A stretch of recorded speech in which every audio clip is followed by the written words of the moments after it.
Time to do some sketchy shit. Doo-dah, doo-dah. Hope I get away with it. Oh, the doo-dah day.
Good evening, ladies and gentlemen, and night owls of all species.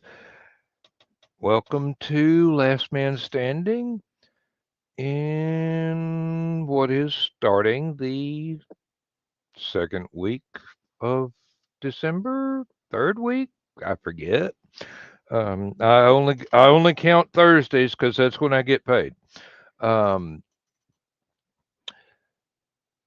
if you miss Stupid O'Clock, go back and watch it after this.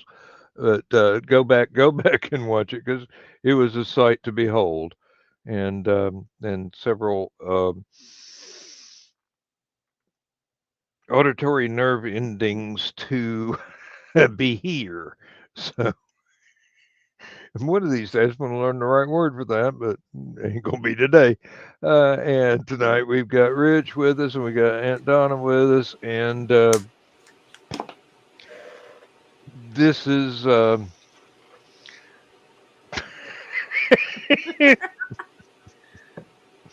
Welcome to another episode of I Can't Say That. This ain't the green room.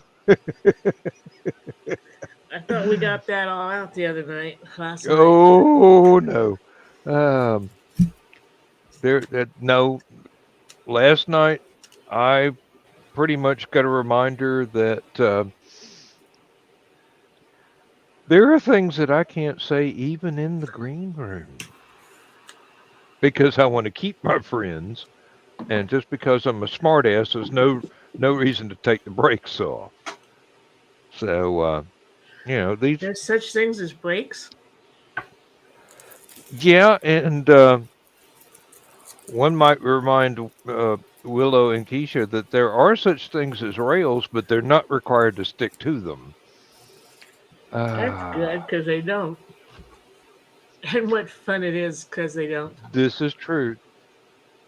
I know. I love their show. Cryptid Crunch is what we're talking about. If you don't mind, if you don't know, um, Willow Schuyler and uh, Keisha Acuff, and occasionally they are Oh, you're what's his name? boinging. And Hmm. you were boinging. Your audio cut out, and you were Oh yeah, yeah. boinging. Evidently, I just got an email from the other computer, and I'm going. I forgot to turn that set of speakers off. I don't have the screen on, but evidently, I just got another email. It's probably something else telling me that I can sign up through this Middle Eastern company for my Medicare and Medicaid, and I'm going. Yeah. Don't think Iraq has that to offer. No, nope, no, thank you. Oh, or it could be one of those things where they've misspelled Netflix and telling me that my bill is not being paid because they don't have all of my payment information. Meanwhile, Mm-hmm. I go to my bank account online and Netflix payment, Netflix payment, Netflix payment. So, um, Yeah. Yeah, the I'm going to have message to when they re-up my tried and ding me Netflix. for a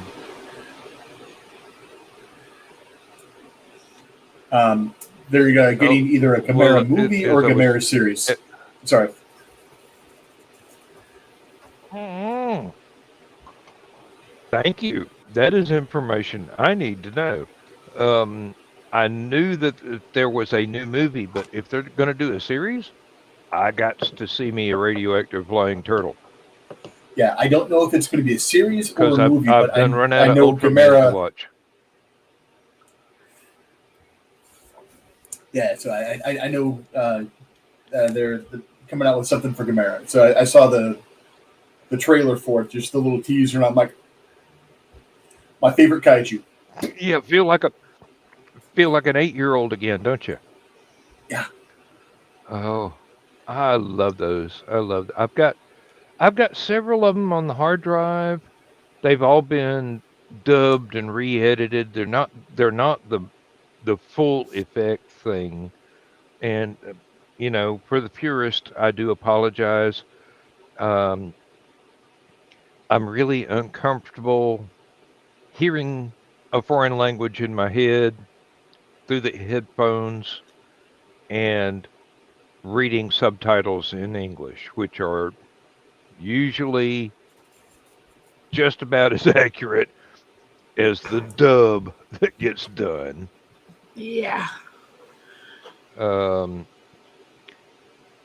and it's just one of those things. When I want to read something, I'm paying 100% attention to what I'm reading. But when I'm watching a movie, I don't want to be reading anything. I want to watch the movie. And if you distract me with subtitles,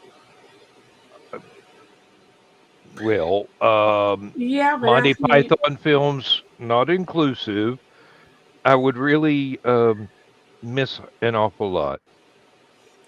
after you watch them for a while, you just kind of absorb the subtitles rather than realizing they're there. Um, not with the way I laser focus in on words. It's one of those things. It's one of my handicaps. I will pay attention to something written to the exclusion of something visual, Mm. which is why reading Playboy for the articles was a good excuse because I'm into it. Well, Got to flip through it again for the photos. I mean, seriously, that was a yeah, good interview with Frank Zappa. I'm really enjoying the new Top Gear Really? crew. They're a lot of fun. Okay, tell me about that because I have But not been we exposed we now to have a new crew. Two Irishmen and a Welshman. Yeah, I Sounds am. promising. It's hilarious, and they're even worse than the last three about playing tricks on each other or trying to get Ooh, somebody. Yeah, trying to one up one another. yeah. But I am Mm. really, really glad for the closed captions because when your own program goes, what did he say? Rewinds it and then puts the comment up as to what he says. You know that accent's pretty strong. Yeah. Um, Now I have caught Lindsay trying to explain to me what somebody with a Yorkshire accent has just said, and I go, What? "Honey, honey, I can understand that. Um, it's these guys from Louisiana. I need the subtitles on. Yeah. You you got So, some cook in Baton Rouge. I'm going to need subtitles for that one. Um, their challenges are a little more challenging than the last crew because they're younger. mhm, And their last crew got some pretty challenging challenges. But um, the one I, guy is an ex footballer, and one show they had to show up with their very first car. So here comes Patty in, and he's got this um, little mini, mhm. and then the other guy comes in. He's got a Rover. Yeah, okay, that's fine. And the footballer comes in, and he's driving a Porsche, and they're going, "Nah, you couldn't have had a Porsche for your first car." And he's like, "Well, yeah, because he had been a top contender footballer since he was like 12 or so, professional footballer. Yep. Yeah, he had raked in the money, so when he had his first car, he got a Porsche. Oh, the comments that went flowing all through while they were doing their driving challenges. Oh, can I add an aside here? Sure. Lindsay was watching the quarterfinals of the World Cup. England did not win today, so they have been eliminated. Uh-huh. My sympathies to all the fans.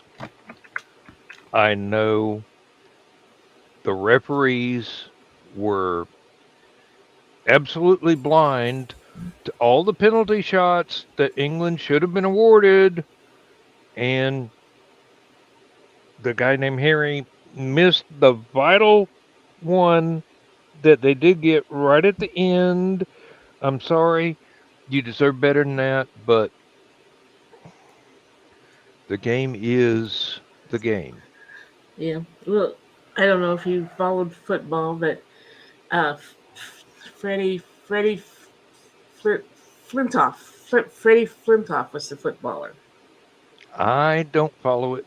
Lindsay follows it. And like I say, this has been some years ago because he's in his mid to late 20s now, and has retired. So now he's on TV. Uh, one fun episode, they dared him to bungee jump in a car. Yeah, Did they I hear put it. that right? Yes, Bungee jump in a in a car. car. I think it was a Range Rover, if I remember right. But they had it on this platform. They had the top bungee dude checking all the safety and everything.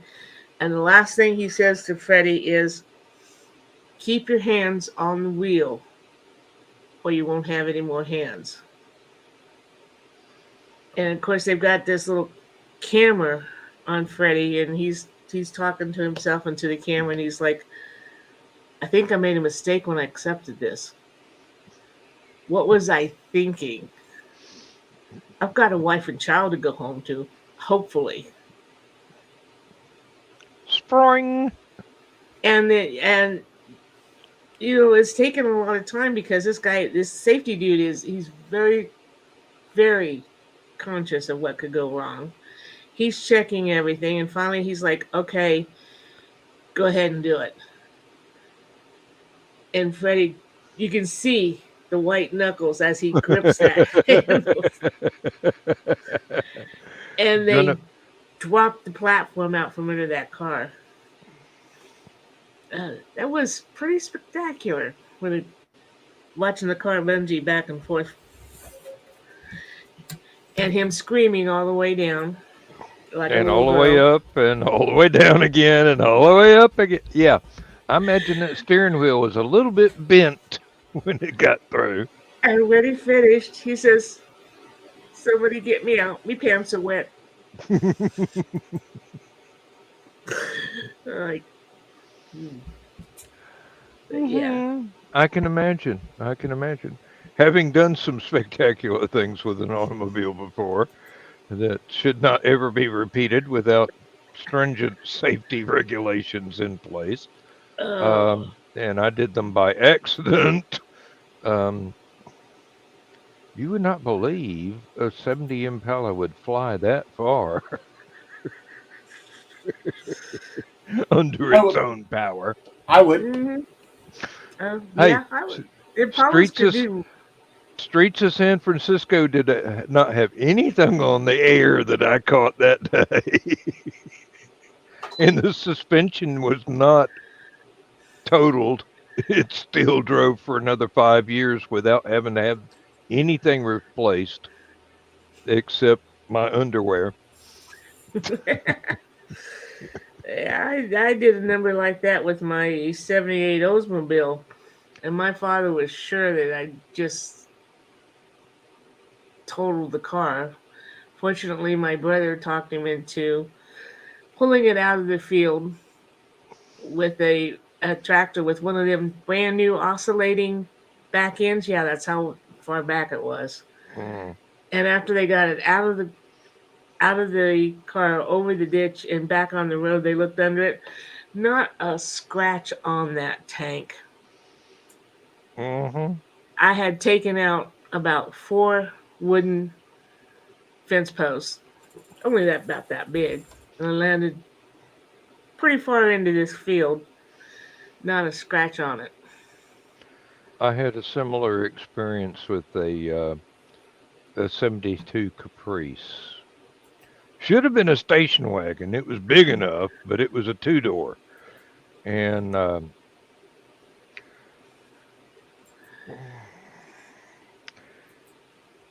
that's a story that I hope my parents never hear. So I'm I'm sure they're aware, but I don't want them to know the details. And hmm well, Daddy already knows, but Mama should not.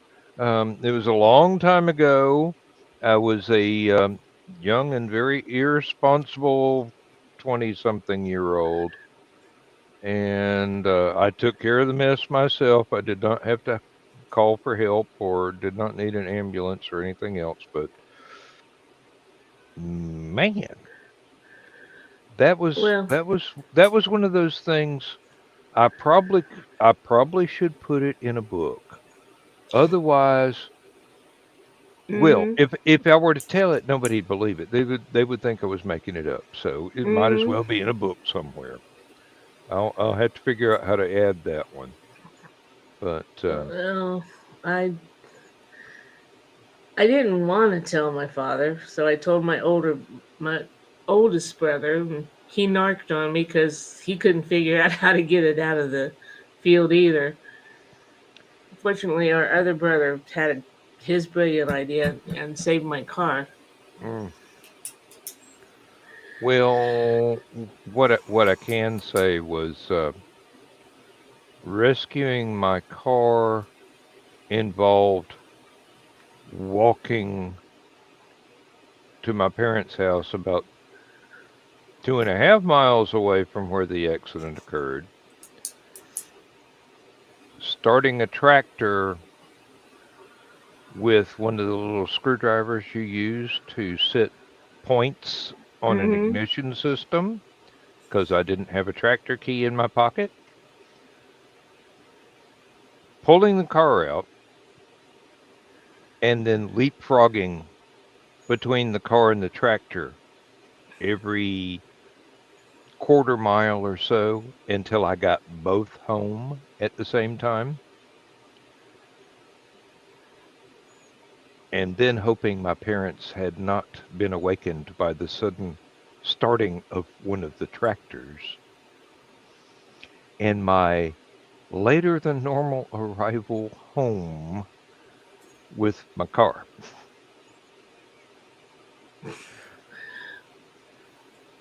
Um, I will tell you, in all honesty, leaving a $70,000 tractor on the side of the road running with the hazard lights blinking while you walked back to get your car and drive it up past the tractor to the next place where you can park and go back and get the tractor is a nerve-wracking experience.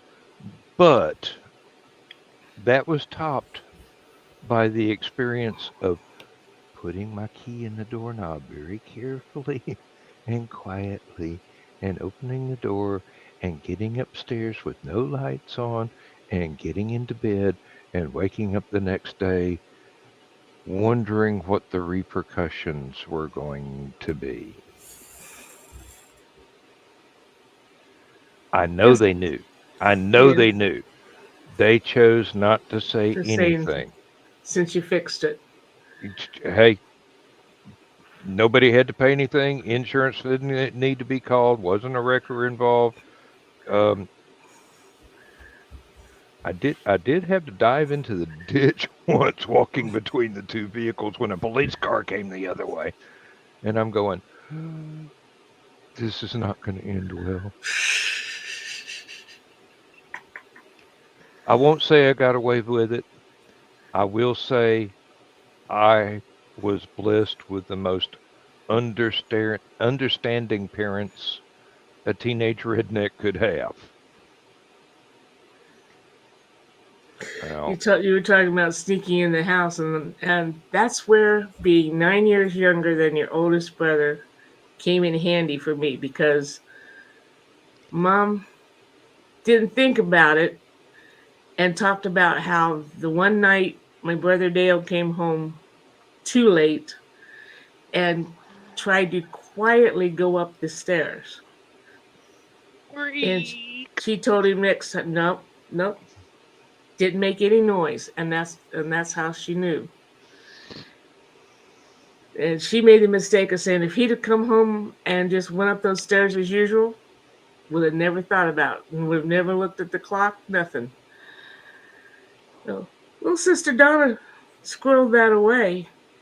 And when she became a teenager with a car, okay, yeah, I'm a little bit late. Do not sneak up those stairs. Walk up those stairs like you're home on time. And I never got caught.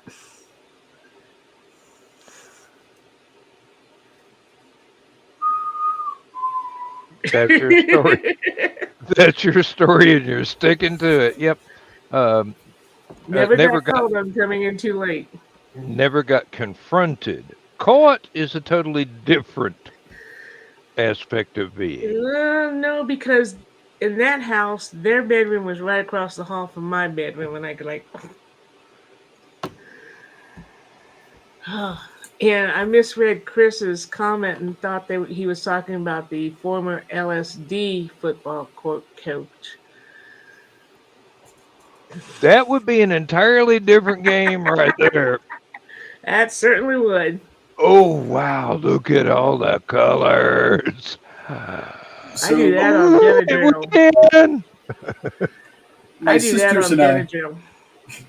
my sisters and I all walk up the stairs differently. Um, but I learned how they walked up the stairs. So when they were still at the house and I was coming in late, I learned to. Stephanie. Hey, Hey, Steph. Steph. I learned to walk up the steps like my sisters. So my parents would be like, "Verna, why the hell were you coming in at 11:30 last night?" 11:30. I didn't get home till midnight. Midnight. Yeah. Oh Well, yeah. according to my sister-in-law, my dad, her husband, my brother David, and their daughter Connie, all three walked exactly the same way. she could never tell which one of them had come into the house until she turned around and looked at them. I'm going, so got to be some way Connie can use that to her benefit. But unfortunately, my niece did not take after me. She was a good girl. I mean, It's so disappointing when that isn't it happens. though?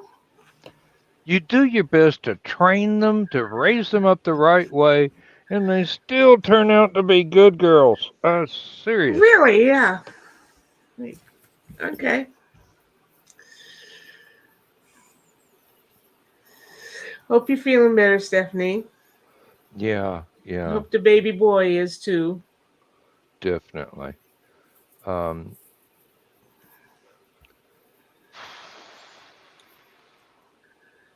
There were so many things that I won't say that I got away with, but my parents chose to ignore.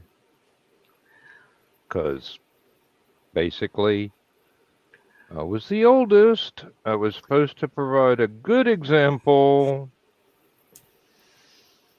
I didn't get away with a whole hell of a lot.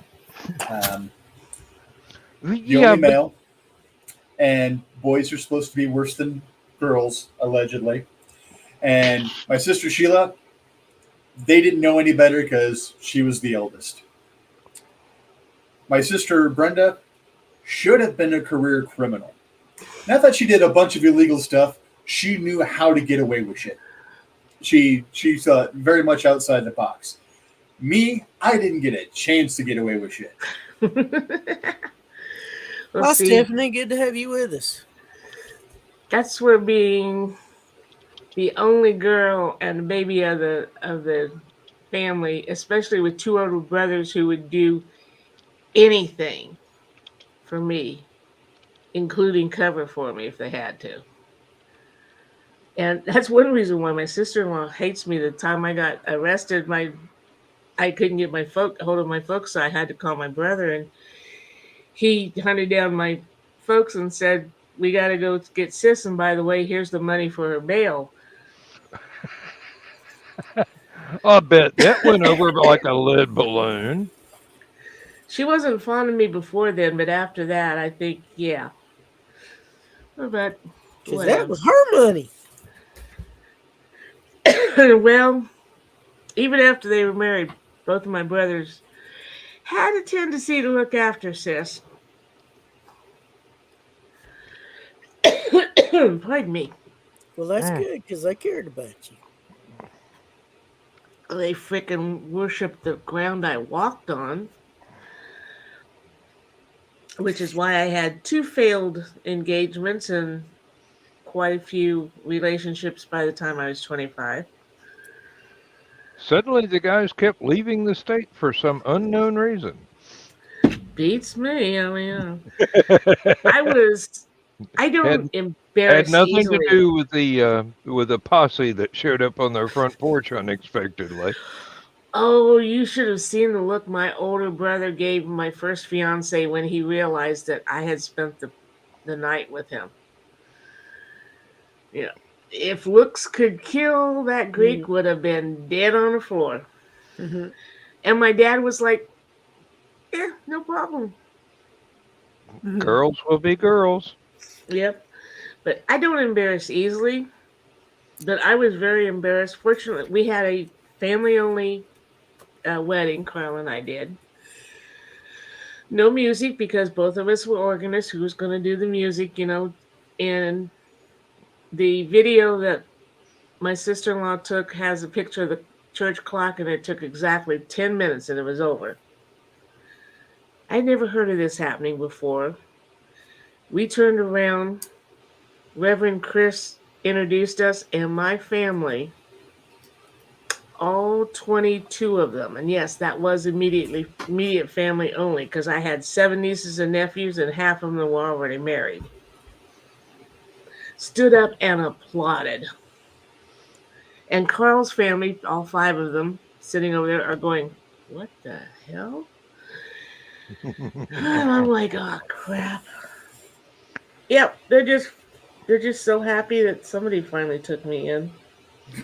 Yeah. I wouldn't have told that one, honey. Hey, Carl likes to tell the story about how he asked my dad for my hand in marriage, and my dad said, "I just want you to know, no backsies. She's yours now." Thanks, Well, guys. if your dad had been more of a smartass, he'd have said, "Well, the rest of her goes with him." Mm, So when Well, I asked my father-in-law for Misty's hand, um, he's like, "Oh, you got to talk to her about that." I'm like, "All right." So when I finally did propose to Misty, he got all pissed off because I didn't ask it. I'm like, I asked you a couple months before I proposed to her. So he decided not to show up to our wedding.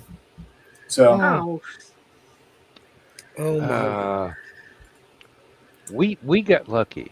Um, when we got married down at the county courthouse,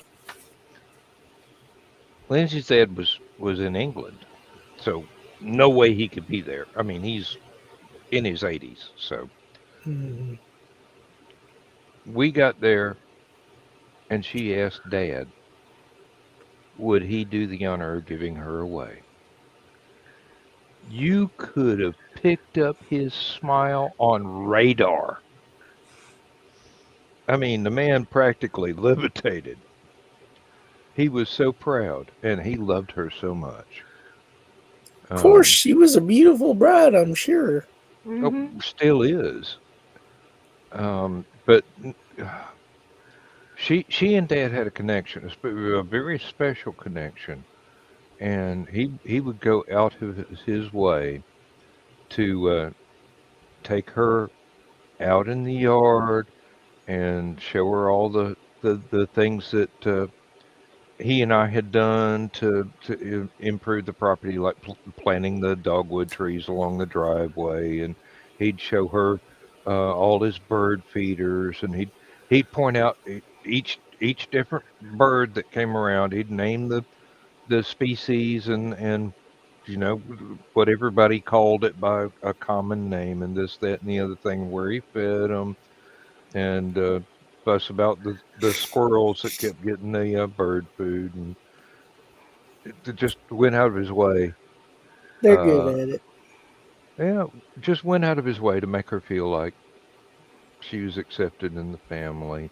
And then when the Alzheimer's kicked in and he needed help, she went over and she helped Mom time and time again.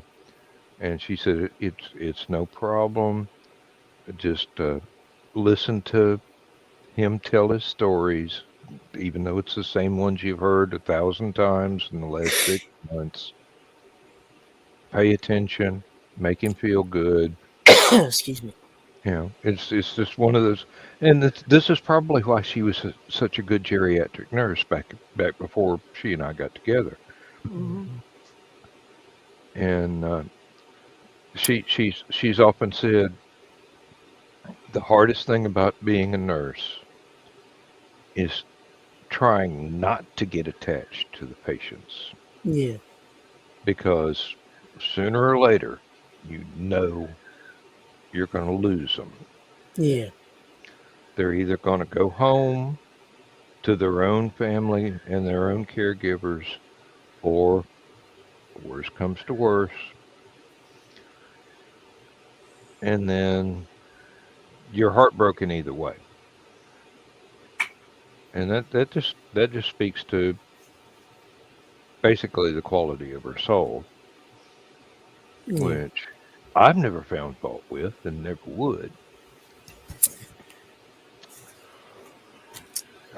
Well, somebody was happy to see me when I got home. And I saw the little orange varmint. Uh, Yeah, he's an adorable little shit. that pretty much describes all of them. It really does. It Yeah. doesn't even matter if they're feline or canine, or Yeah. some sort of ferret or a goldfish or a turtle. Yeah. Sort of reminds me of that one time when Mom said, "You know why they make babies cute? Well, no ice is so you don't kill them. And you go, Mom! Yeah, I did. To quote Ray Stevens. It's too late. You done got a free show. Yeah. Ah, And then men don't look, instant. Ethel. You What shameless hussy. is Ray Stevens doing these days? He has a show in Nashville called Cabaret. Why am I not Yeah. surprised? There's a YouTube video of him and a female singer doing "It's Me Again, Margaret." Oh, Oh man, It that's was funny. it's pretty good. That they leave out my favorite part of the song that you only get if you've got the album, and that's after he called and said they've got me, and I'm coming back, and you hear this A little weed whacker and some peach preserves. yes. And a chicken, You I you think. you hear this an alive chicken. You hear this Mm-hmm. little lady's voice going, "I'd like to post bail." Margaret done that live chicken must have done it. mm. Yeah. Hey, Sunday dinner had to be prepared. Mm-hmm. Pretty sure it was Saturday night that was being prepared for. Mm. Possibly Friday night, but Eh, It does make me wonder about how people who are vegetarian can give up the glories of a Sunday roast or a chicken dinner. And I'm yeah, going, well, they got their reasons. It's good enough for them. It's good enough for me. It's not my place to ask questions. I look at it this way: the more vegetarians they are, the more steak there is for me. yeah. Pot roast. Ah, Yeah, you can tell what my weaknesses are. Oh, Beef. It's what's for dinner. that's mm, right.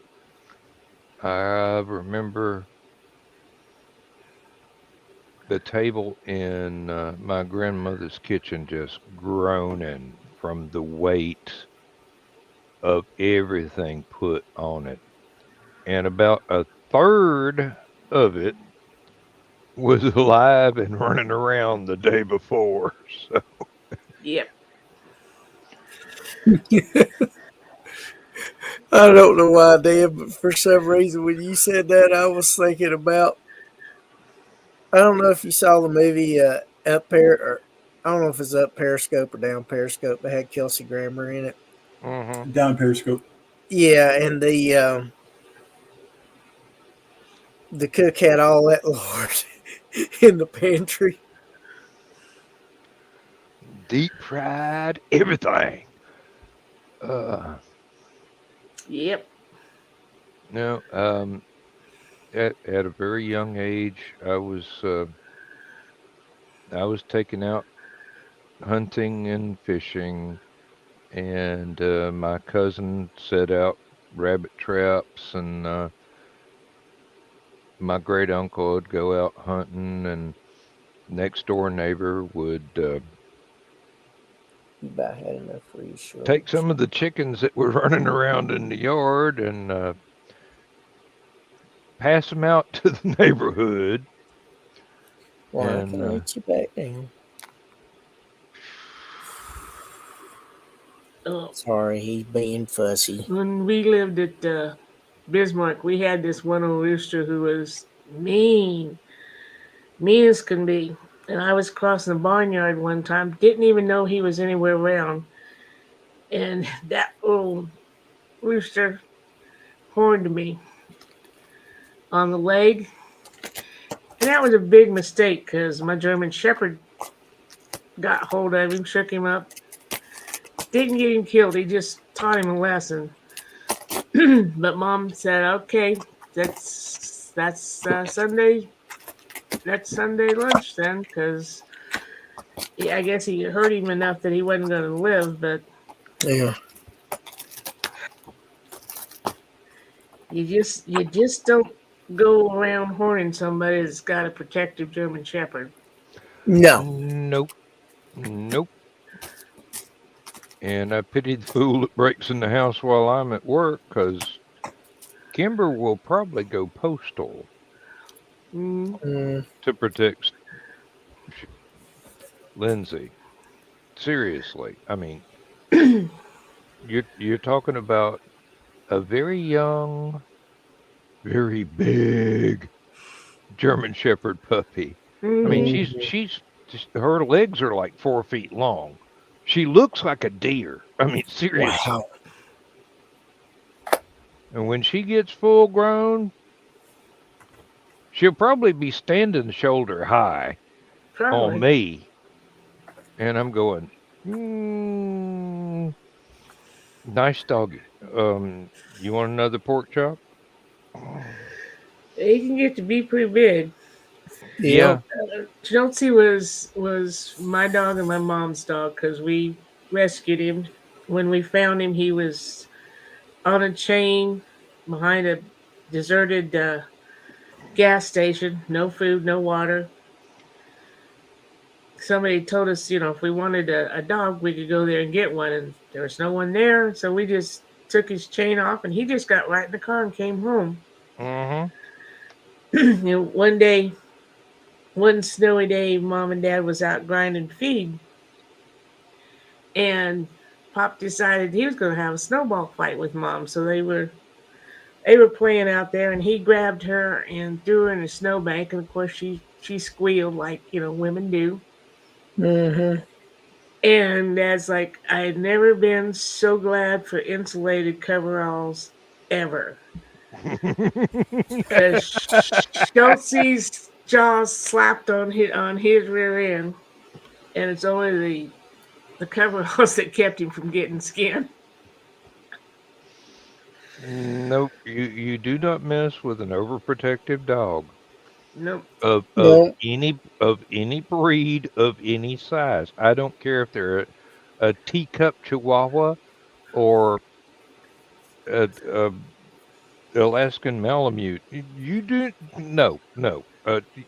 You done seen a bad day when you upset an overprotective dog, Oh, especially Chihuahuas are the especially. worst because they think they're 20 times bigger than they are. Yeah, they think they're a Great Dane, but they ain't. No. And Well, it doesn't pick it doesn't matter. They still do about 4d20s worth of damage on your ankles. yeah. Yep. Pekingese were raised in China to hunt lions, and Pekingese only gets to be about yay big. Mm-hmm. Also, they're the one dog that has no sense of smell whatsoever. And if they get lost, they will not even try to find their way home because they can't sniff their way home. Hmm. Yeah, we raised a couple of pigs, a Mm-hmm. father, and then we had a male, and then we had one of his sons out of the litter. And they don't know how to make a litter either. My I'm sister, only going to show you this once more. Hmm. my sister-in-law brought over her female Pekingese because she wanted puppies, and I guess my mother had to help Mm. the consummation. And she told Janice after that, she says, "That's the only litter you're doing because I'm not doing that again." I once had to uh, nursemaid a uh, a pit bull through birth. She was having trouble. Is my boy's dog, and she knew it was time to deliver, but she just couldn't manage on her own. So I sat down on on the porch with her in my lap, and I gently squeezed, and the puppies started popping out. And eventually, she got them all out, and I was very gentle petting her and everything. There was one that I had to actually cut the afterbirth away with my pocket knife so that nature would run its course, and the puppy would be Healthy. nursed, and be able to breathe. But went through the whole. Thankfully, nobody else was home because would have been disturbing to somebody that didn't know what was going on.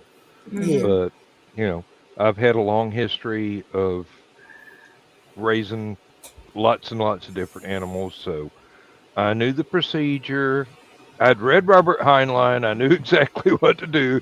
If it had been a human woman, I'd have done the same thing. But it was a very large dog, and the principle is the same. You just have to get a little bit different grip. Yeah. That's all. And Can't everything. prove that by me. Mhm. Well, luckily Well, you were skilled in the animal husbandry arts. Mm-hmm. that's something they teach in college, but they never tell you it's not exactly what you think it is. Mhm. A lot of people in the FFA found that out the hard way.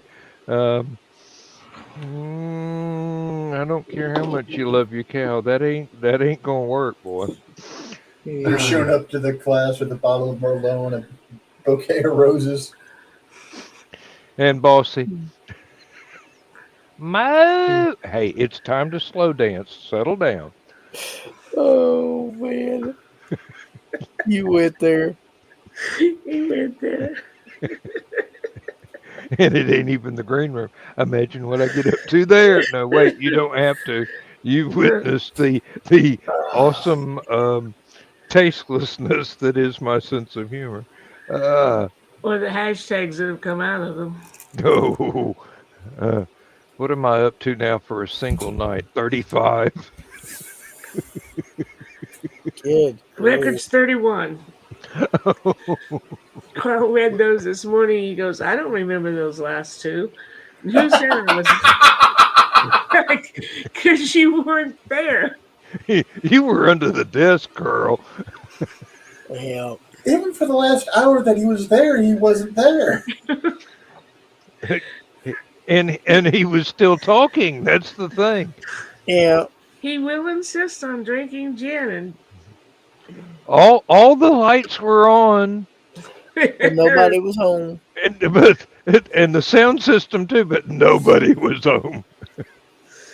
Oh, I love you to death, Carl, but you know he those ought not drink olives at the gin. bottom of the glass of gin. Save them for the next day. So what is his gin of choice? He found a new one Sapphire. that was Bombay Sapphire. Sapphire. Bombay Sapphire is the absolute number one, which I will agree with. Um, Now I've never heard of his number two choice. Um, He's had none since until he come across what's his faces. He says he likes that. I'm like, yeah, no. yeah. It was Ryan Reynolds. Ryan Reynolds, yeah. Oh, his Ryan Reynolds. aviation gin. I Mm-hmm. wasn't impressed with Thank it. you for saying that. I thought it was airport urinal gin, but That's what it tasted like to me. I like Bombay Sapphire as a mixer.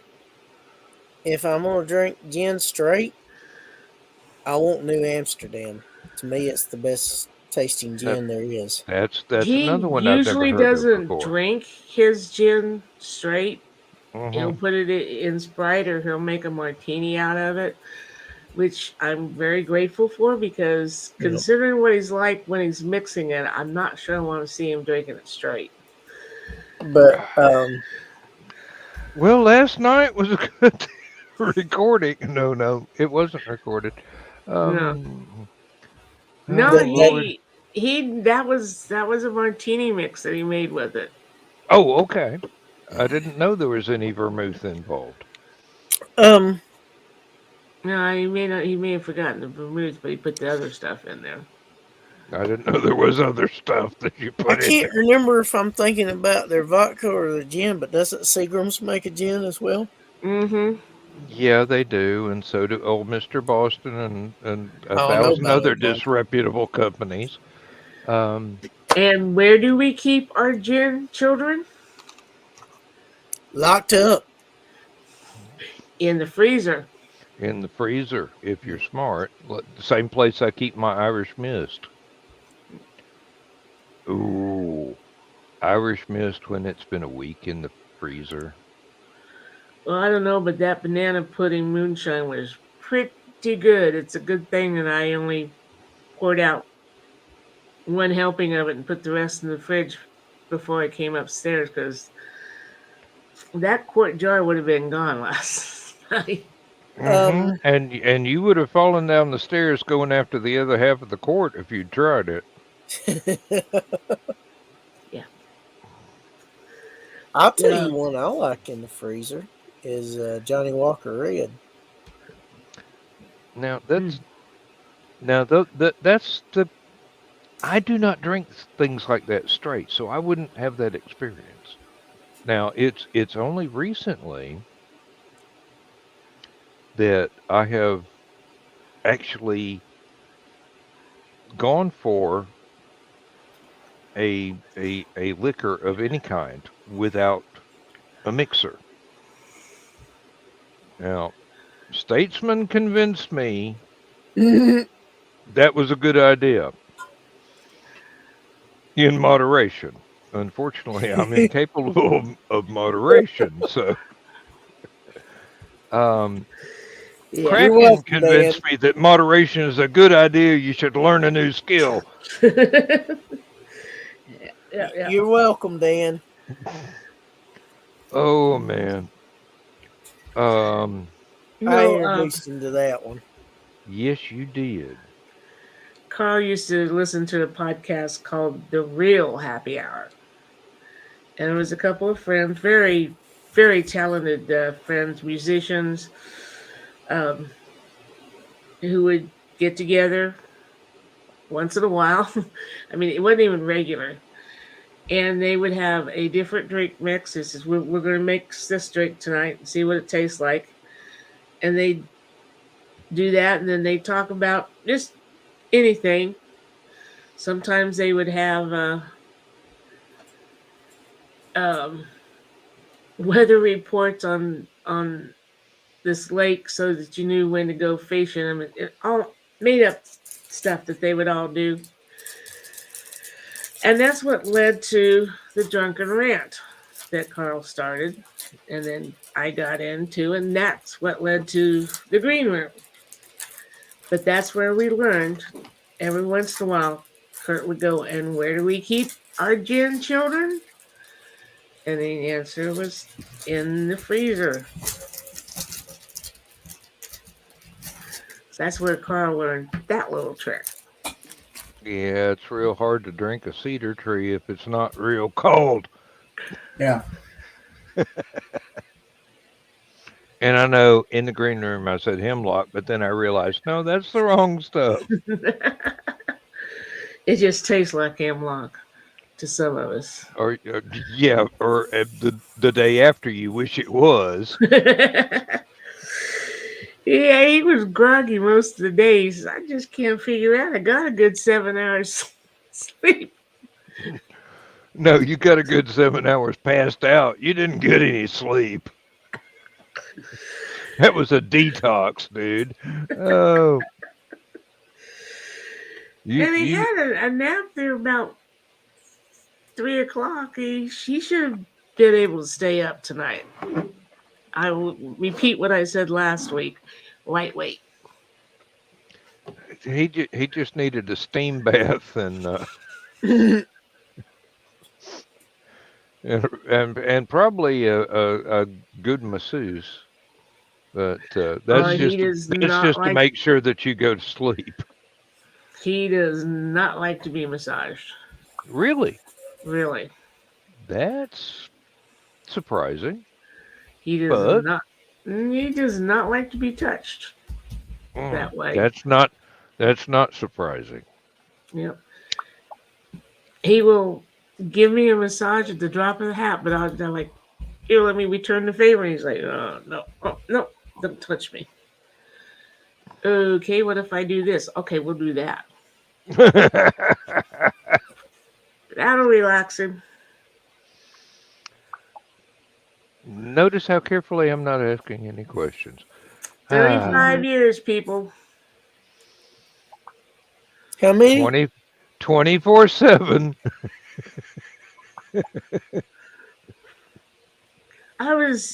We were talking earlier. Who was I talking to? He will be here in my office talking. And he said, okay, I'm going to my office now, which is clear across the house. But he will get not 10 feet away. The next thing I know, I'm getting a text message from him. I'm like, really? You were just here. Did you get lost? I know it's a big house, but down the hall and to the right. To the left is the bathroom. See, now there's a left, a right, a left, and then another right, and then his office. Hey, I only studied architecture. I didn't major in it.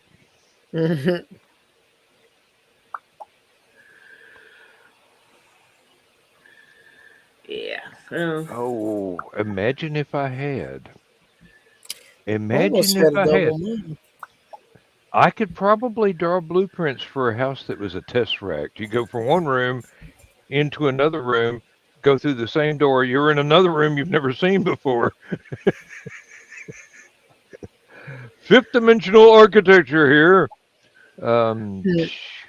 Is it any wonder that one of my favorite characters designs time machines? And you know exactly which kind, Richie. The ones that make that growling noise when they take off. Because somebody always leaves the breaker on.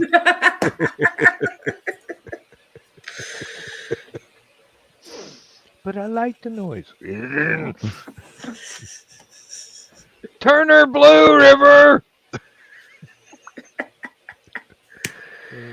Oh yeah. Oh, and I'm doing this basically under the influence of just a couple of beers, and I'm not in the least bit incapacitated. I'd like to be, but no, that would be irresponsible. So I got to be. That's Friday night.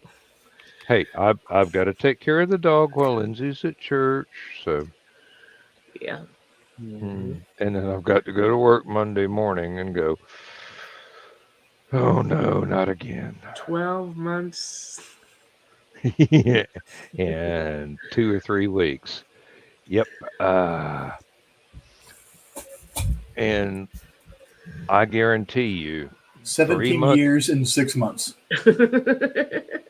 I guarantee you 3 months into my retirement, Lindsay's going to, don't you need to go get another job?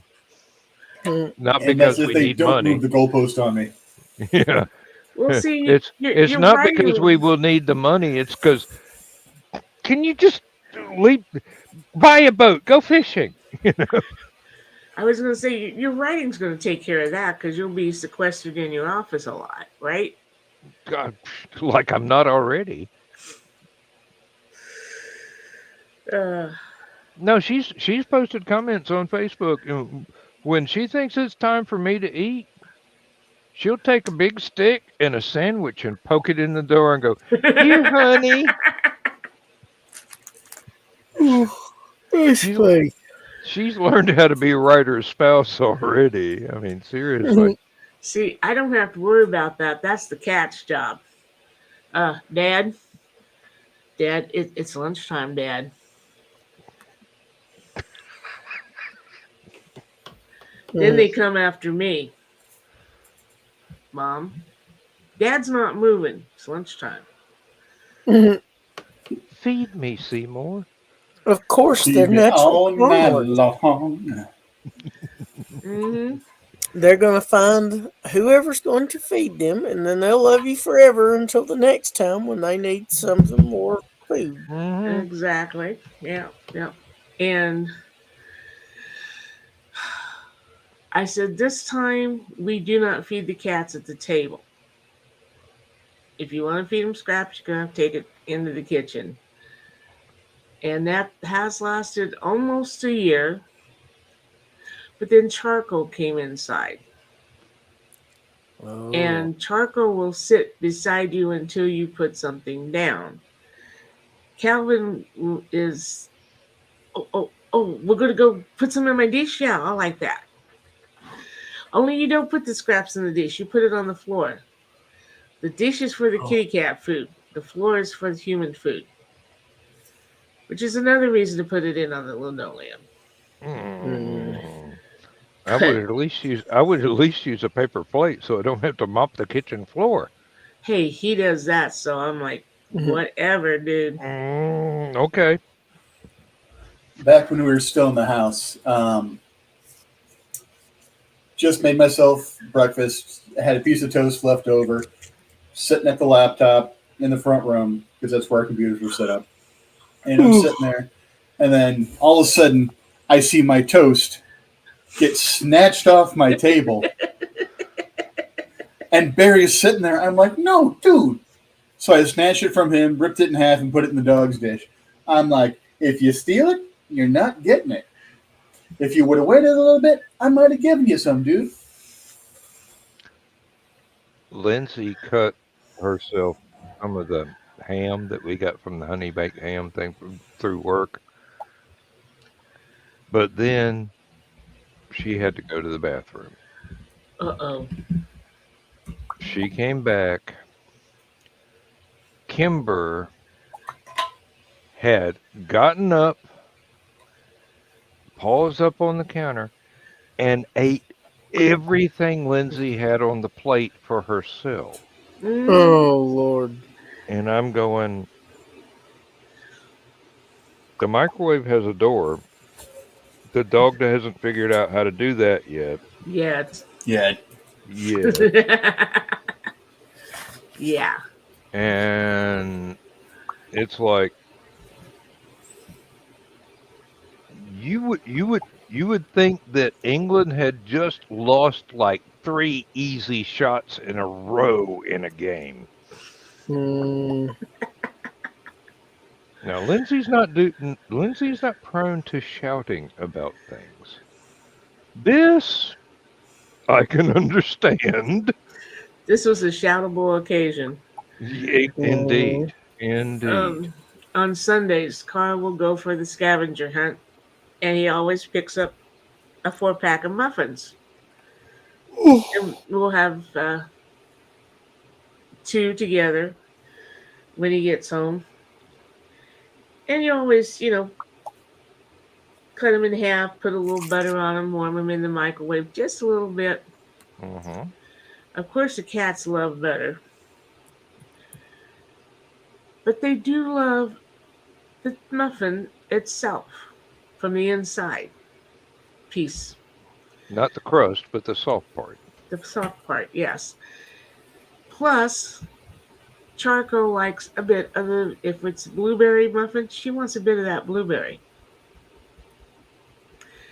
I bought an Irish cream, they call it a loaf, it's more like a little pound cake thing with Irish cream in it. Oh my, I think I gave her about an inch of the inside, and she ate that all up by herself. Calvin's looking at her like, I ain't eating that shit. Carl is looking at her like, I don't like that stuff, and what are you doing? Carl's going, here's some Cheetos. She likes Cheetos. Well, they both like Cheetos. Anything that's got cheese flavor. I'm gonna have to bow out, everyone. I'm really wore out.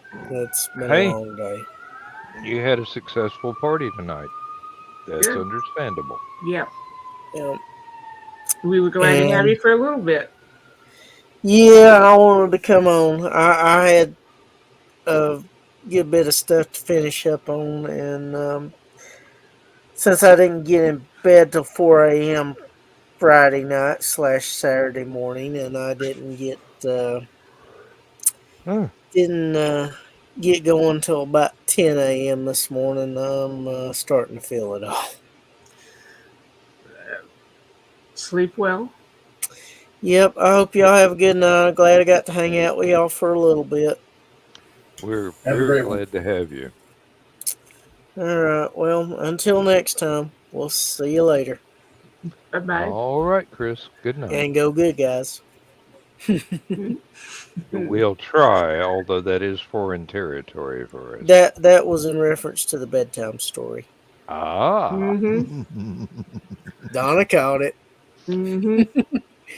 I'll see y'all later. Take care. Bye. Bye. Take a look. Bye-bye. I always have to watch that bedtime story. But I have to turn the volume down because Um, that woo-hoo is a little loud. well, it was part of the fun of mixing the piece of music.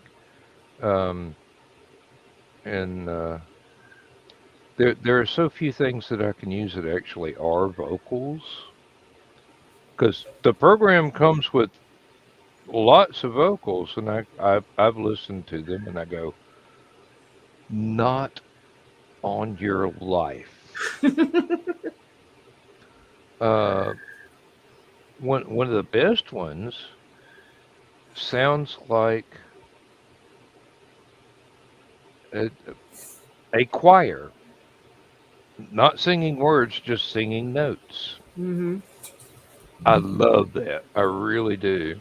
I used that in one piece, and it it's very effective. It's kind of weird, but it's very effective, and I'm proud of it. But there are so few things that I can actually put some kind of vocals to. And there are things I have gone to other programs and gotten vocal effects and spliced them in, and don't know how to find those damn things again because I've got a huge um, resource of hard drives here, and I don't know what some of the sounds came from. They're not included in the music program. They're just things that I could probably pull something out where I could have an argument between the Vienna Choir Orchestra and R2D2 and have it make sense and still not know where I got all the sounds from. But and that sounds like a good idea. We'll see what happens on the next album. Hmm. Yeah. Ah, that'll be the third time I've lit this damn sucker. It's like a very wet joint here.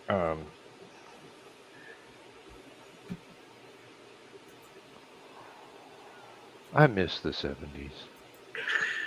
Sometimes. Sometimes they were good Sometimes. days. Some of them. What I can remember. Oh, I pretty much remember all of mine, and that's why I proudly proclaim that I am 66 years old because I never thought I was going to see 40. And Surprised I got hopefully, to see 20. Amen. That one surprised me too, but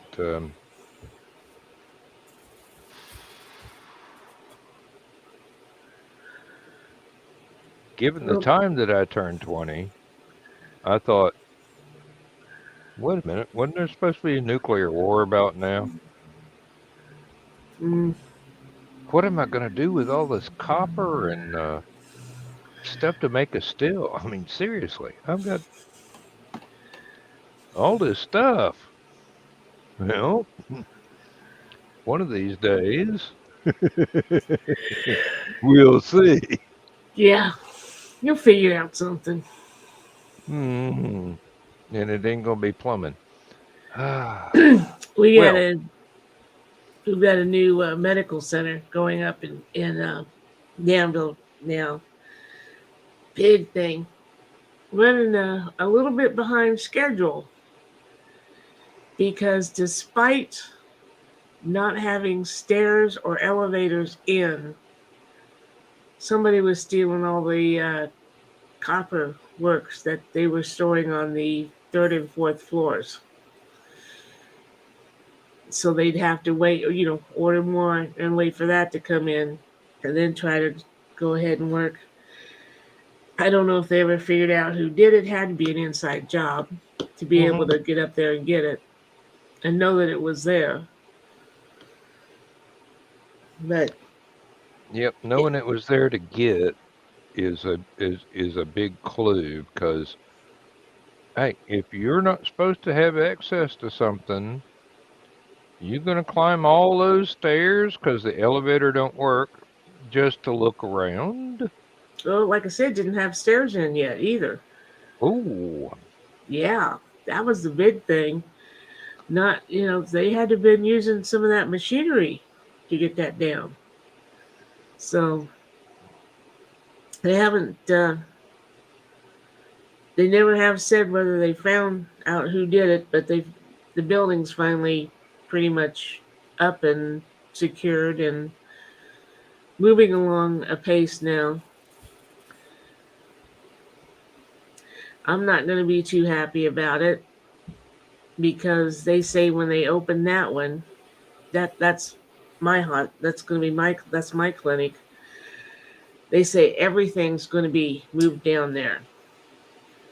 And right now, when I have to have my blood drawn by the vampires, I got a clinic 2 blocks away. I can walk in at 7:30, get it done, over with. hmm. But with the new location, there's some driving involved, isn't there? It's going to be all the way on the southwest side of town. And they say you're going to have to make an appointment even to get blood work. Like, really? Of course, having an appointment means you're not going to have to be sitting there for an hour. Allegedly. Allegedly, yeah. Yeah. Well, if we went to the clinic on Fairchild, that place is just swamped all the time. The lab is, and so you don't know when you're going to get in and get your blood done, which is why I like to go up here. Hmm. And wait, I've been to plenty of places where I had an appointment and still had to sit half a day. I've got to say, Carl is pretty good at getting you in as close to your appointment time as they can. Uh, let's see, 66. I've been going there 62 years now, and I've always liked it. And I've had people say, "Oh, I don't like this because of this, and I'm like, "No, that's administration." And no, I hate their administration. Uh, it's got to be requesting that you're a dick in order to be administration and work there in their office. But when it comes to their nurses, their lab techs, I had the best treatment ever. And if you're there more than 20 minutes, you required to go up and say, "Hey, I've been here 20 minutes," and they will get you right in. I've never had to do that. I've never had to tell them my appointment it was 20 minutes ago.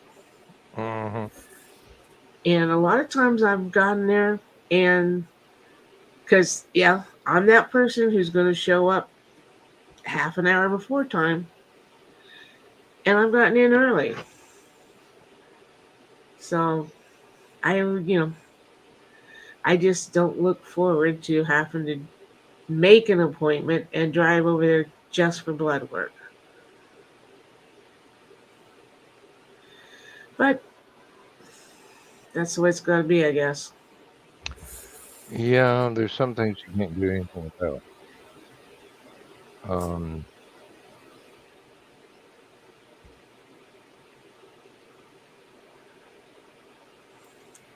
wasn't going anywhere from there. It's just like, Mm. That's the observation way it on is, life. yeah. Yeah, it's just yeah, exactly. That's the way it is. Some places you get through and in and out, everything's done Mm-hmm. in the minimum amount of time. Some places seem to take pride in making you wait until damn near closing time when you got there 2 hours before opening time. And you go, what was the point in making An an appointment. appointment if you get there before the appointment and you still got to sit there for 6 hours? Mm-hmm. Yeah. Carl's always prided themselves on getting you in and out when you're supposed to. And now they've got an app. You don't need to go to the front desk and check in. You can check in electronically, go to their kiosk and scan it and boop, okay, go sit in the waiting room. We know Mm-hmm. you're here.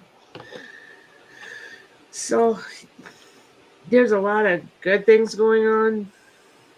So I guess, yeah, I'll go with I'll make an appointment, get it over with. You got to think though, they're overbooking the same appointment time just in case people don't show up. And then they're surprised when people show up on time or early, but you've got walk-ins coming in and you wonder what the procedure is to deal with all of that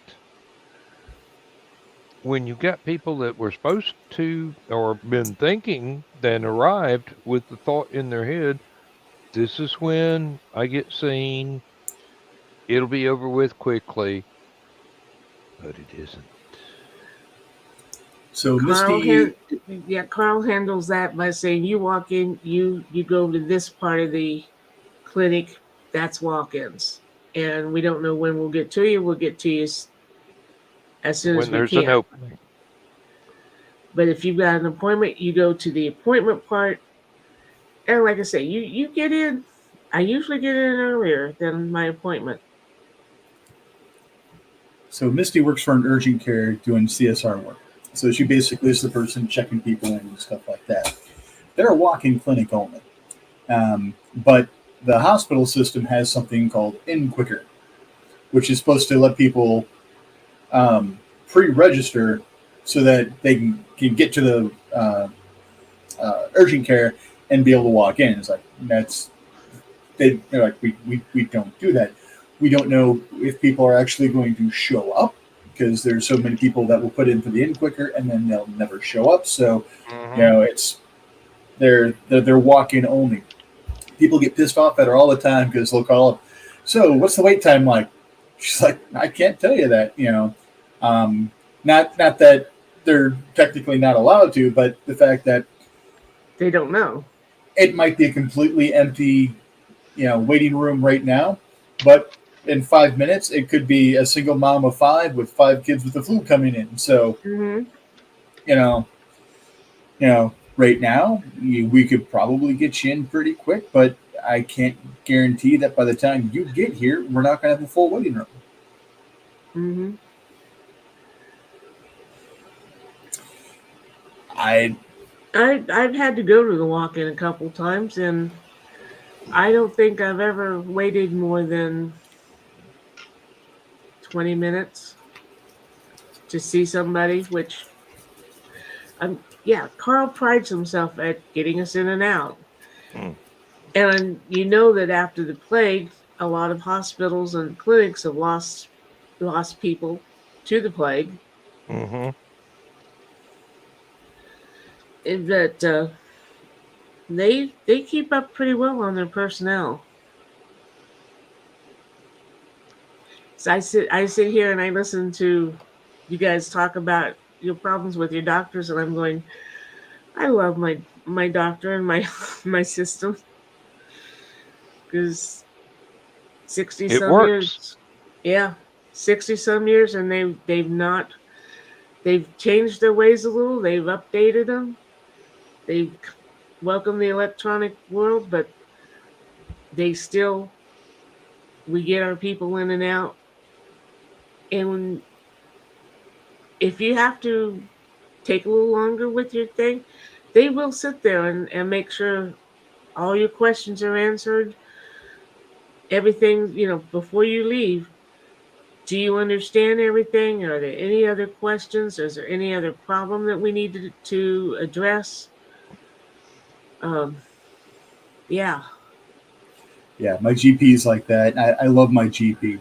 Um, my pain doctor's usually pretty decent, although for some reason they discontinued my nerve pain medication and haven't bothered to tell me why. They re-up my narcotic, and I'm like, I'd rather the nerve pain medication. The narcotic doesn't help me sleep. The nerve pain medication does. Yeah. Yeah. You know, and you're just laying there and it feels like someone's just taking a blowtorch and just going back and forth on your legs all night long. You only get to sleep maybe 2 hours of the 6 you're trying to lay down. Which reminds me, I need to call them tomorrow and see if someone will actually talk to me, or not tomorrow, Monday. No, technically it is tomorrow because it is technically Sunday now. Yes. And badger them to say, can someone please call me and tell me why you're not, refilling, the non-addictive medication. Mm-hmm. Yeah. Well, it's like, I never believed these ads for insulin. Oh, what it? Stephanie's got it. And it wasn't until Stephanie said she'd been diagnosed with it that I'm like, okay, Stephanie believes in it. Insulin resistance? Yes, insulin resistance. Mm. And I knew that's not what I had because I'm not on insulin. But I'm like, You can be insulin resistant and not actually on insulin. It's eh, kind of like a pre-diabetes. I'm gonna do some research, and I'm doing some research, and I'm noticing. Wait a minute, this is me. This is me. This is me. I go in and I'd say, okay, I do not think I have insulin resistance. Did not even believe into it till my friend, the rocket scientist, said she had it. So I did research. And what my research is, I think I'm low on my magnesium and my vitamin D. Mm-hmm. And she said, I don't think you have insulin resistance either, but let's do some blood work. And we did, and I was right. My magnesium and vitamin D were both low, but she says it's not too low, so low that we need to prescribe these things for you. Go ahead with your plan to do the OTC, and we'll see how it works. So that's what I've been doing, and it worked.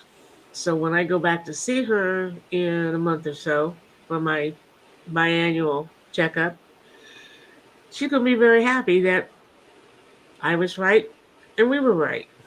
Mm-hmm. But I like the fact that she accepts that I know myself well enough that she doesn't poo poo any of my ideas like some doctors would be prone to do. I've only Well, had one doctor do that. and you didn't like it a bit, did you? No, I was about 8 years old. My doctor was on vacation. The doctor who was taking over for him, my mother takes me in. She says, I think she's got strep throat again. He says, nah. And his whole attitude was just offsetting to me. So when he was asking questions, I was typical kid going, no, I don't know. So mom says we're not leaving until you swab her throat and see and check it out. So he's like, okay, I guess I'll have to since you insist. And he swabs my throat and he went gentle about it. Comes back and his whole demeanor has changed. Oh, you poor thing, you do have strep throat, and I'm sorry, we are going to have to put you in the hospital again for this. And by then I was like, don't even try to be friends with me. Yeah. Fortunately, my doctor came back off of vacation before I was out of the hospital, so I didn't have to deal with this one doctor very long. And about 6 months later, Carl fired him for malpractice. So I don't feel too bad about not liking the doctor, but it's you do sometimes have to listen. I mean, this was like the seventh or eighth time I'd had strep throat and had to be hospitalized with it. We knew symptoms. Yeah. Shortly after Misty and I got married, I couldn't shake my migraine, had some other stuff going on, so she took me to the ER. And the ER doctor, when I finally got back, there's like, you came in for a headache. No, jackass. I came in because I'm having these symptoms, these symptoms, these symptoms, these symptoms, and these symptoms. Last time I had all of this happening like this. I had compression on the nerve in my face right here, which led to 2 months of Bell's palsy. Oh, I'm like, I'm not just here because Tylenol will fix the issue. Mm-hmm. I'm a migraine sufferer. So if my migraine medication isn't denting the headache, maybe there's something greater going on. I've got this going on, I've got this going on, I've got this going on. It's not just because I have a headache, jackass. Yeah. My mother used to get terrific headaches, and I would take her in, and the ED doctor would give her a shot and send her home. Told her to sleep it off for the next couple of days. Well, met one ED doctor who gave her a pill. He says, "Oh, this pill will take care of you." And she kind of looked at me, and I says, "That pill's not going to do anything." He says, "Yeah, well." Gave her the pill. We walked out. She turned to the little bush that was beside the thing and threw up the pill, and then I took her back in. I says, "Okay, she's thrown that up. Can we have the shot now?" And he was like, "Oh." Gave her the shot, and she was fine after that. I mean, it was almost a ritual when she got one of those. And Yep. then came the day when she mustard gassed herself.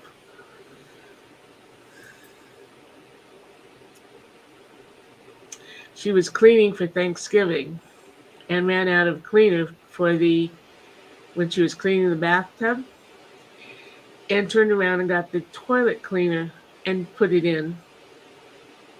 And fortunately, that bathroom had a full-size window in it, so she hung out the window for a while. Called me at work and said, "I think I need to go to the ER."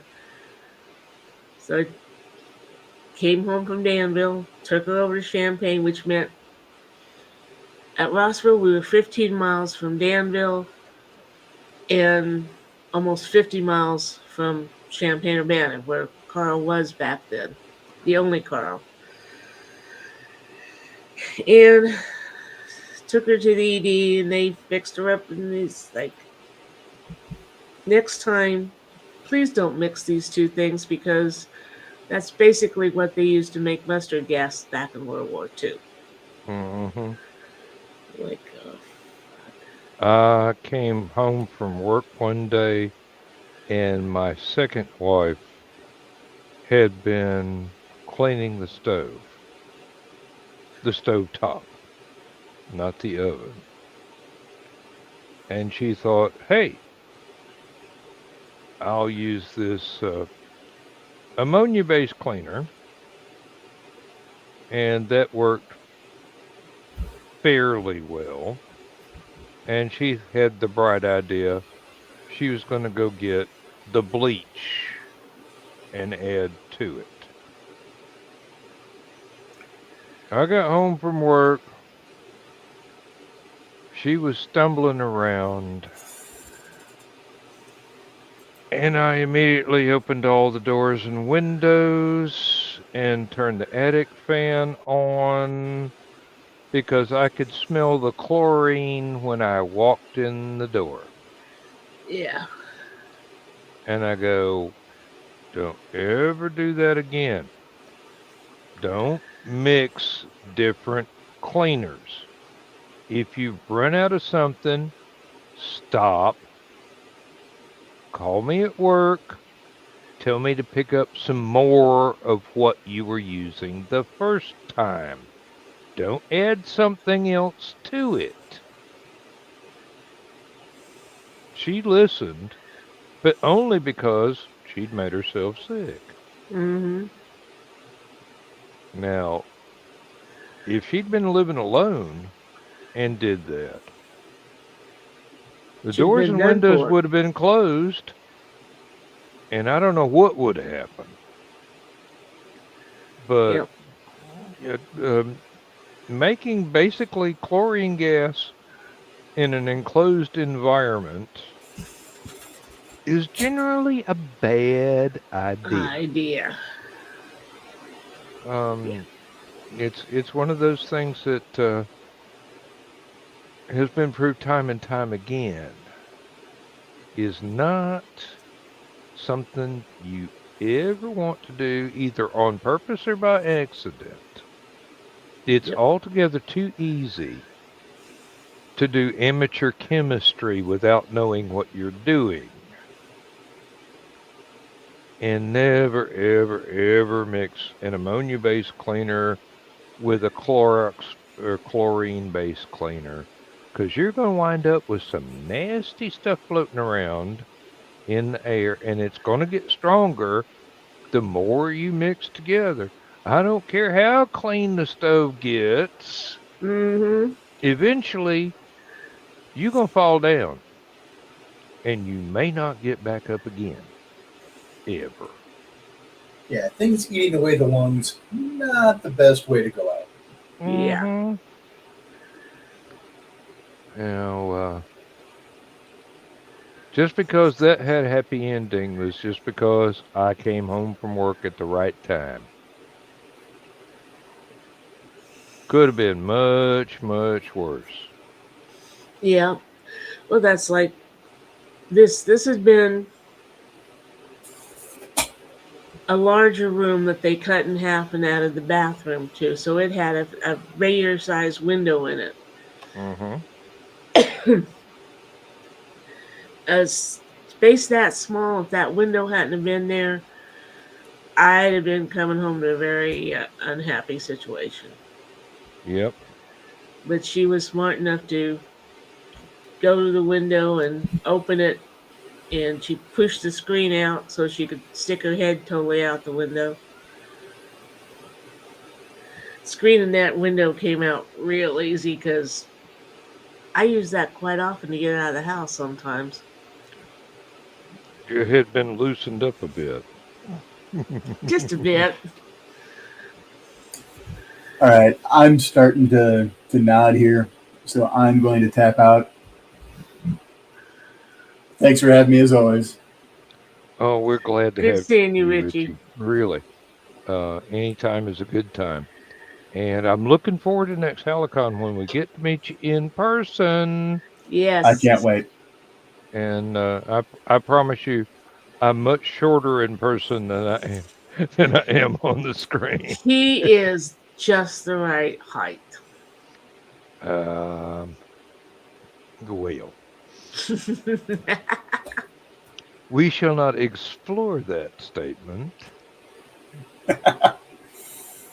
in this juncture. Um, I believe that got explored previously, so Yeah. just have to watch the reruns or catch it live. Um, Good night, Richie, and Very rich. Yeah, hope you sleep well. I hope so too. Um, I really miss being able to sleep several hours at a block again. But it'll be what it'll be. Yep, Yep. Night, no folks. control over what Night. happens. Oh, We're finally alone. except for the studio audience, yes. And the fact that it's being recorded, I'll continue to behave myself. I almost said it with a straight face. That'll be the day. Straight face and behave yourself. No, that's too. You're compounding the impossibilities. Mm.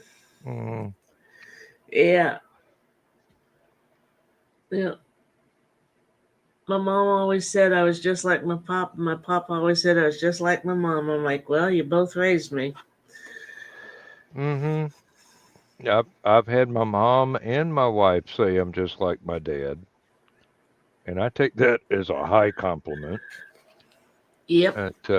I can see very much I am my mother's son as well as my father's. So, you know, deal with it. It's just one of them things. I ain't got no control over genetics. Yep. Yep. Um, Well, you probably remember as teenagers, most teenagers said will say I'm not going to be anything like my parents when I grow up, and I was always like, if I'm half the woman my mama was, I mhm. will be very happy. I always thought I should turn out to be exactly half what my mom is and half what my dad was, and I would be very proud if I achieved that accomplishment. Yep. Because, I got the best of both. And Oh, I can't say that, but ooh, definitely I did. when she was in the home, we were standing around talking, and it was just one of those conversations where the double entendres just Mhm. kept coming out of me, and I don't know what side of the family I get that from, but she looked at me and said, I don't know where you learned that. And I looked at her, back at her, and I said, I learned at the feet of the best woman who could ever do that, because my mom was great at double entendres. She might have been a small town chick, but that woman, she was something else. She was a character. Yeah. Next month she'll be gone. 7 years. No, 9 years. well, it's the 11th. On the 17th, if Dad was still alive, Mom and Dad would have been married for 62 years. Yeah. And back back when I was in high school, when the divorce rate was 1 in 3, nowadays it's what 2 in 3. I, Something I like that. I would look around my classmates and go, I'm socially handicapped here. I don't come from a broken home. And some of them We, were extremely jealous, and some of them were going, "What?" and I don't blame divorce on. I think there's so much divorce because people are in such a hurry to be a part of Hmm. a couple Yeah, that they don't check it out thoroughly.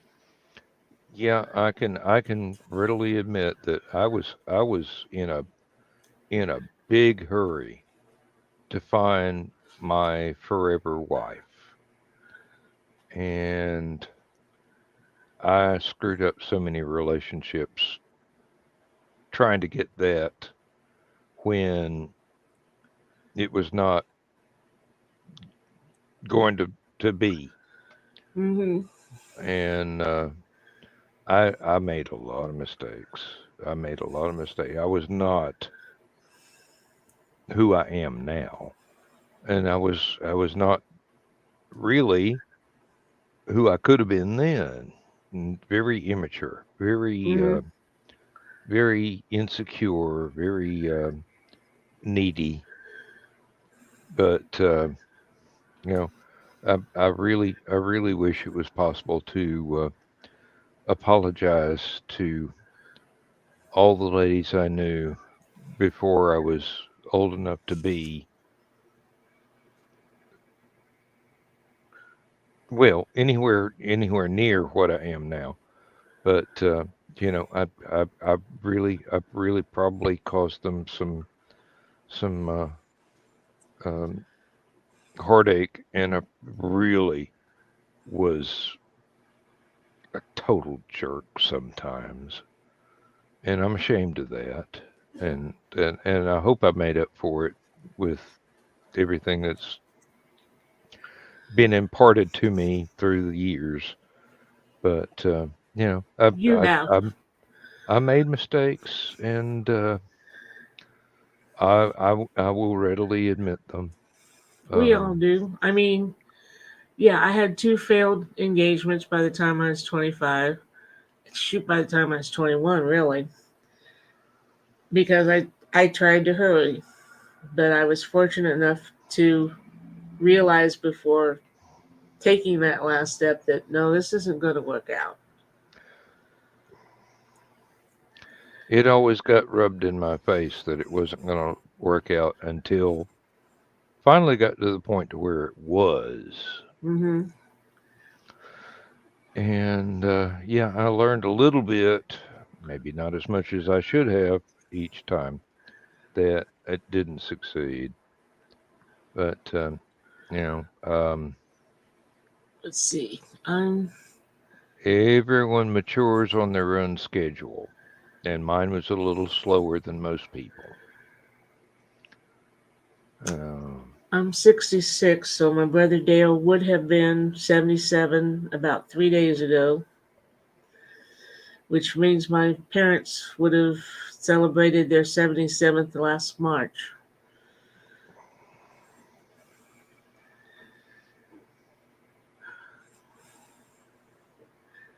But my parents' marriage was different because most people get married, they have kids. For the wife, the kids come first.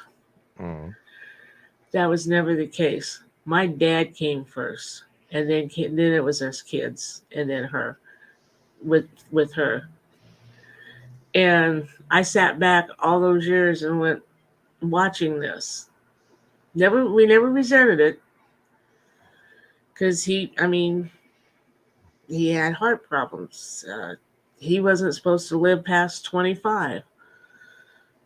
He was 30 years old when they adopted me. He was 55 when he got the pig valve. He was 67 when he got the mechanical valve. When he died, he had three grown children, all married. He had seven grandkids and 16 great grandchildren. And it's because she put him first. And that was one lesson I thought that I'm like, it's too bad other people don't do this, because a lot of times when it comes to the kids being out of the house and it's just him and her, they go apart because it's been so long since they've been first for each other that they don't know how to do it anymore. And I'm like, yeah, that's the way it really should be. You and your spouse first, and then you take care of the kids.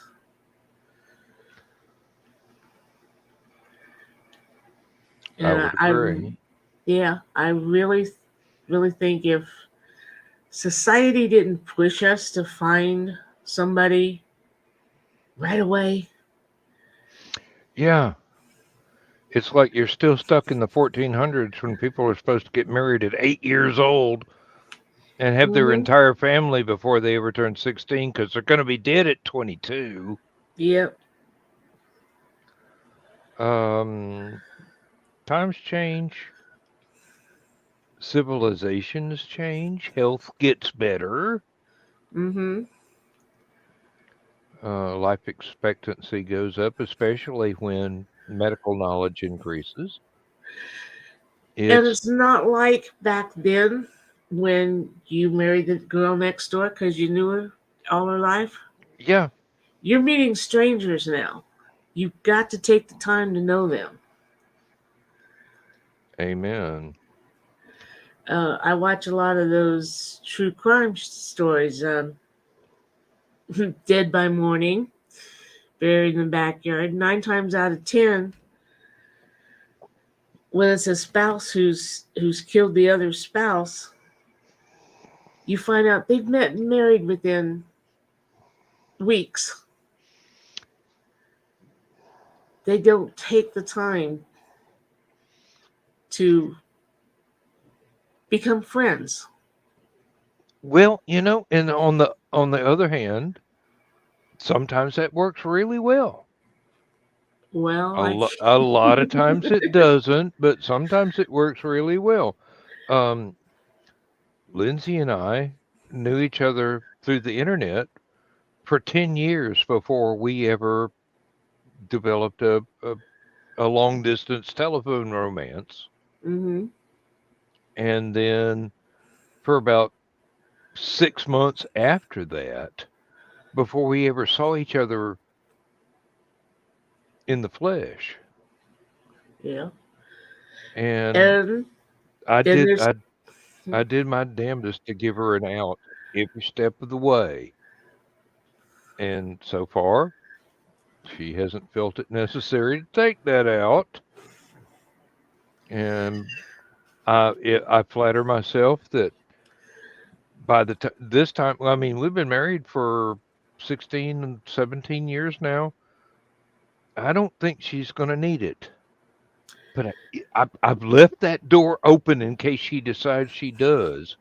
And I will curl up in a ball and be heartbroken if that day ever comes, but I don't think it will. Um, and then there's Carl and I, who met the Saturday before Labor Day, started dating the Wednesday after Labor Day. He moved in October, and we got married in November, and that was 35 years ago.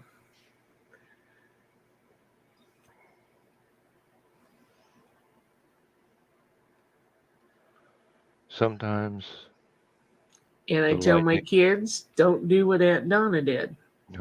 sometimes the lightning strikes, but don't count on it. But then again, Aunt Donna had quite a bit of experience by then.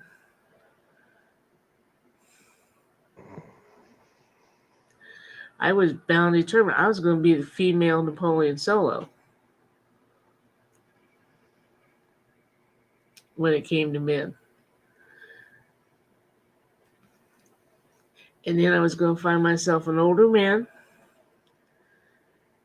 and hopefully killed him off within the first few years.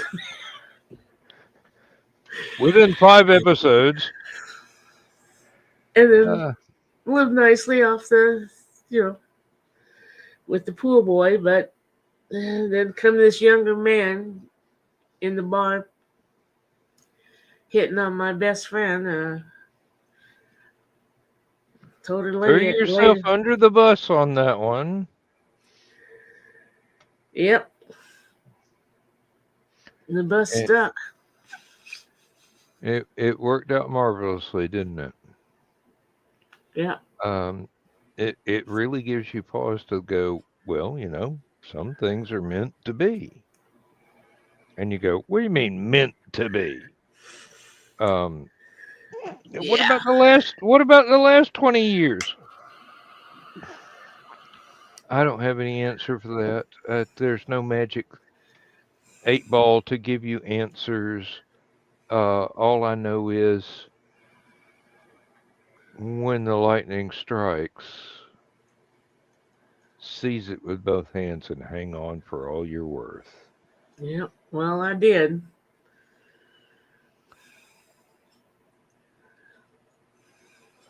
Sometimes you get burned, sometimes you get blessed.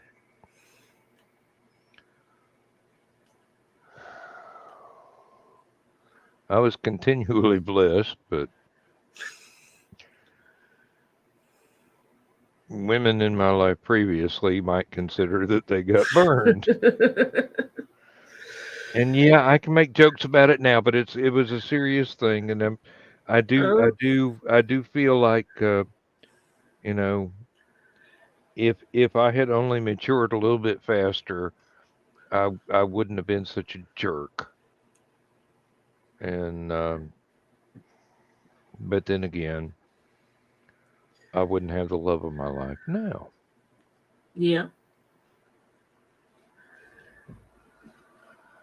And Gotta go with what works. I'm infernally grateful that she's been the greatest thing that happened to me. And that's not demeaning anybody else that Mm-hmm. it didn't work with before. But I'm, you know, I'm halfway convinced that um, when it comes to emotional involvements, I'm special needs, and that's not demeaning anybody else that actually is special needs. But There's I'm different types. I'm all I can say is I was really a late bloomer as far as maturity goes. I wish I'd had this decades before. Would have not been a disappointment for so many people that have meant so much to me and still do. But if I had been, I wouldn't have the most magnificent woman that I've ever shared my life with. So Mm-hmm. these things work out in their own time. There's no way to rush it. There's no shortcuts. No. But you had to have what went before in order to get to what is now. Because I'm a really slow learner. Yeah. Well, not just you. I'm saying everybody. Well, yeah. And hopefully for other people, they don't have to go through the whole finding out who you are much later than everybody else in life and being the best you can be Mm-hmm. much later in life. Um, just to, I don't know. I was, no, I've already said it. I was a really late bloomer to being mature, and I was earlier in my life a complete and utter jerk. God bless everybody that thought I had some potential and helped me realize that. And I've had the best circle of friends and the absolutely best circle of, how do I say it without being demeaning? Um, um, Ladies who thought I was worth their time, albeit in some cases briefly. Mm-hmm. You did make a difference. I did finally learn. I'm sorry for everything I did wrong. The list would go on forever. But here I am and here I remain. Um, Large grains of salt are available in the vending machine outside the studio. Um, these things they happen. All Yep. right, we're like 3.5 minutes away from the bedtime story. Yep. Um, any any last comments on the subject that isn't romance? Nope. I think we about said it all. We're a couple Um, of lucky fools. yeah, yep. I will gladly second that. Yes, indeed. Lucky. Hmm. All the way through. Um, Everything seems to happen for a reason, even if you don't believe it. Mm-hmm. It's like reality. It's like science. It works whether you believe in it or not. Yep. Oh, and you know, we have been lucky. Um,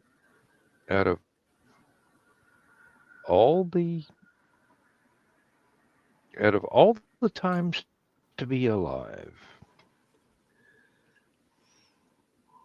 we were there when the Beatles got together,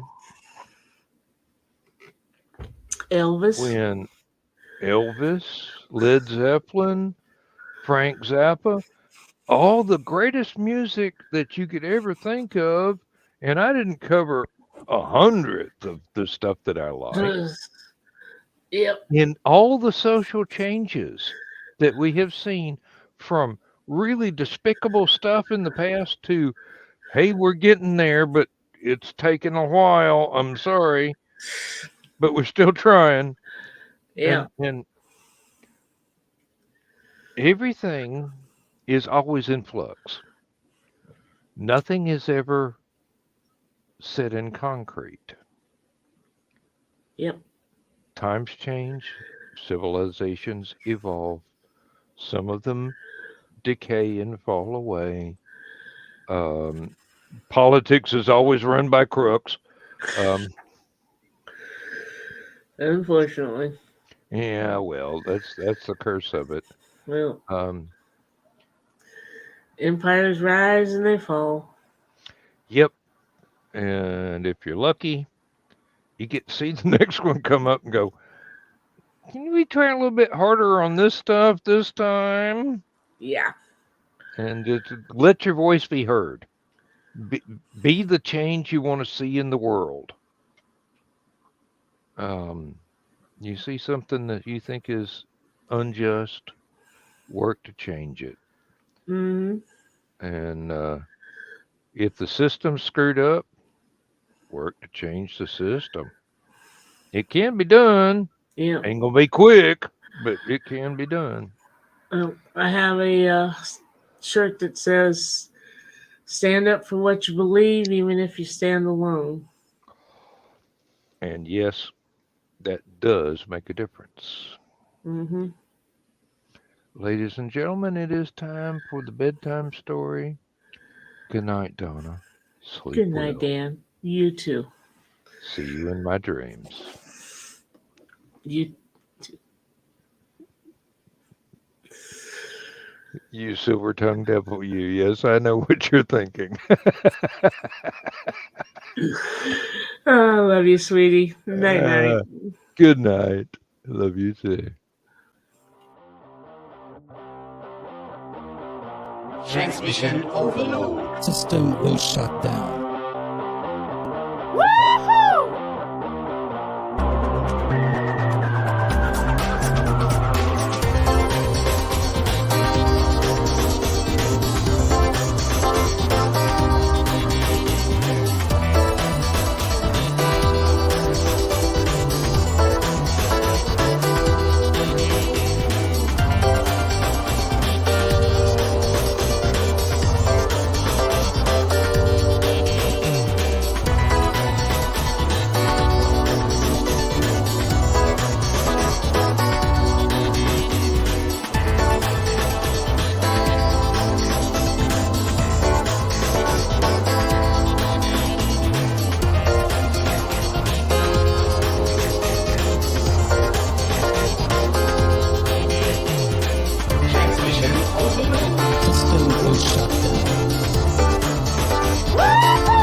System will shut down. System will shut down.